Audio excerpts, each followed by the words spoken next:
حساب لگانے بیٹھے تو ہمیشہ ہی بندے میں نیکی کمزور نکلتی ہے. جس کو ہم نیکی سمجھ رہے ہیں وہ بھی نیکی ہے کہ نہیں ہے. تو اس سے خیال سے بچنے کا، اس حقیقت سے بچنے کا 4-5 طریقے ہیں. غلط دعا ہے. نمبر 1، حساب لگانے کا کہ میں نے نیکی کتنی کی ہے یا بدی کتنی کی ہے. جب تمہیں نیکی کا نیکی سمجھنے کا شعور پیدا ہو گیا تبھی نیکی کھانے میں تو چکو. آپ بدی کا شعور ہو گیا ویسے بدی کو ہو گئی. یہ حساب اس وقت کرنا ہے جب آخری وقت ہو.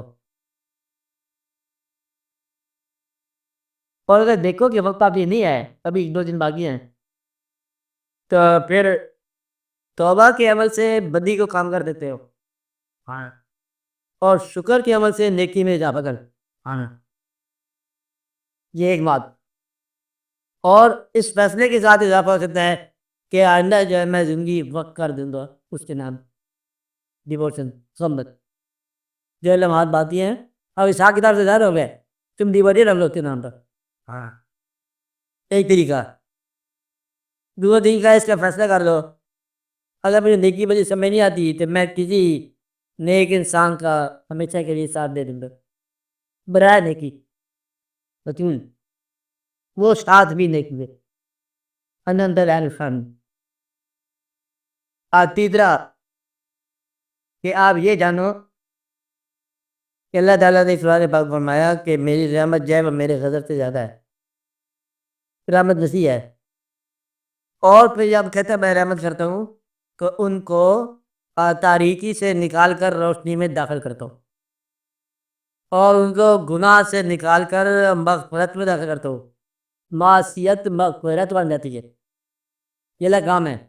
اور یہ اللہ تعالیٰ جب چاہے مطلب یہ بدل دیتا ہے. اور جب اسلام آیا اب بھی یہ کام آیا ہوا ہے چلتا ہے. پھر کافروں کے لیے اسلام ہے. کمال دیا تمہارے لیے تو ہے نہیں. تمہیں تو مسلمان رہنے کے لیے ہے تمہارا اس لیے دعوی کرنا ہے. تو وہ لوگ جو کافر ہیں اللہ کی رحمت کا انتظار تو وہ کر رہے ہیں اور آپ لوگوں نے اللہ کی رحمت پہنچانی ہے ہم تک. کہ اسلام تو ذہن صبر کس کے لیے ہے کہ جہاں کافر دے کے معاف ہوتا ہے تو گویا کہ رحمت جائے تلاش کرتی ہے ان لوگوں کو جن کے لیے رحمت ابھی نہیں ہے. اس بات پہ رجوع رکھو. تیسرا یہ ہے اس کا شان نزول اور واقعات دیکھے بغیر ہی آپ کے نظرے آ جاؤ کہ جہاں حساب کی بات ہوتی ہے نا کہ لوگ اللہ کے سامنے حساب نہ کرتے ہیں مال کا تو پھر وہ اعمال کے حساب نہ کرتے ہیں. ادھر تم مال کی بات کر رہے ہو تو پھر اعمال کی بات ہی کرو. پہلے تم مال بے درے کرتے ہو تو اعمال بے درے معاف ہو جاتے ہیں. اس لیے یہ بدلے میں سوچنے چاہیے. تیسرا عام طور پر بندہ ضرور گمراہ ہو سکتا ہے، بندہ جو ہے وہ سزا میں بھی جا سکتا ہے، لیکن بالعموم نیک سنگت جو ہے نا یہ عذاب کا بچت. نیک سنگت کوئی سنگت جو ہے وہ نیکی کی طرف مائل ہو تو مجبوری طرف سنگت نہ چاہے. اور دے تو امت ہے پوری اس امت میں چاہے وہ شیعہ چاہے سنی چاہے جو بنی چاہے اہل حدیث بریلوی کوئی بھی ہو اہل قرآن ہو کچھ امت کے حوالے سے سب کی آمد کچھ دعا کے حوالے سے شیعہ ہے اور کلمے کے حوالے سے شیعہ ہے اور دل پاک کی محبت کے حوالے سے. تو اس لیے یہ امت جو ہے نا اس طرح پر اس لیے بخشش ہے. باقی پھر جو غلطی سرزد ہوئی ہے اس کے لیے توبہ ہے. توبہ کا زندگی مختصر دیا ہے. اس میں جو بھی غلطی ہوگی کچھ پھر توبہ کرو اور دعا کرو کہ آپ کی توبہ قبول ہو جائے. توبہ جب قبول ہو جاتی ہے تو پھر گناہ ختم ہو جاتے ہیں اور گناہ کی یادیں بھی ختم ہو جاتی ہیں. انسان ایسے جیسے ماں کی پیٹ سے نیا زندہ ہوگا. اس کی توبہ کرتے جائیے کہ اللہ تعالیٰ معافی دے دے.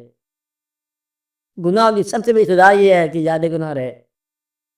یہ سزا اس دنیا میں یہ سزا ہے. گناہ کی کیا سزا ہے؟ یاد گناہ رہے. اور گناہ کی مغفرت کیا ہے کہ یاد گناہ ختم ہو جائے. جب گناہ یاد رہے سمجھو کہ سزا ہے ابھی ہے اور گناہ بھولنا شروع ہو جاؤ گے پھر معافی شروع ہو جائے گی اللہ تعالیٰ ہم آپ کو. اللہ تعالیٰ ہم معافی چاہتے ہیں ان اعمال کے لیے جو ہم سے سرزد ہو گئے. معافی مانگنے والے کے لیے معافی کا دروازہ ہے اس لیے. اس وقت تک کسی کو برا سب ہو جب تک توبہ کا دروازہ پر بند نہیں ہوتا زندگی تک. ڈر اچھی چیز ہے، ڈر برا نہیں ہے، بس توبہ کرنے کے لیے ضروری ہے. توبہ کے پانی سے واش ہو جاتا ہے گناہ. یہ بہت ضروری ہے. یہ رحمت کا پانی ہے. آپ کی اپنی آنکھوں سے نکلا ہوا دعا کے وقت نکلا ہوا رحمت ہے. توبہ کے وقت نکلا ہوا رحمت ہے. اور پھر ایک وقت آتا ہے کہ تم خود ہی دیکھتے ہو کہ گناہ معاف ہوگا. پھر کیوں معاف؟